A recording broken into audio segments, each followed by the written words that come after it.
ভাজবো মশলা করলা ভাজা। করলাগুলো কেটে ধুয়ে নিয়েছি, গামলার মধ্যে দিয়ে লবণ হলুদ মাখিয়ে নেবো একটু, মাখিয়ে দিলে একটু নরম হয়ে যাবে। আর এই যে এখানে দেবো রসুন আদা কাঁচা লঙ্কা বাটাটা। কর্নফ্লাওয়ারটাও লাগবে, আগে এগুলো মাখিয়ে নেবো তারপরে কর্নফ্লাওয়ারটাও মাখিয়ে নেবে। কর্নফ্লাওয়ারটা দিলে মুচমুচে হবে খুব।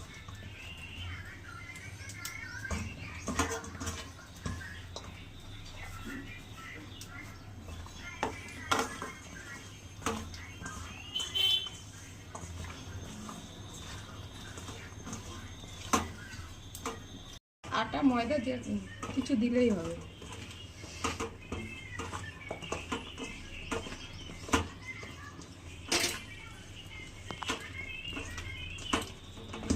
দিচ্ছে, এবার আস্তে দিয়ে দেবো গ্যাস।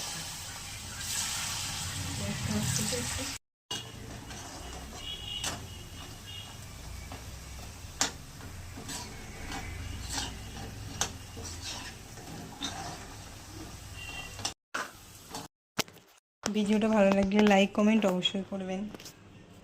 ধন্যবাদ।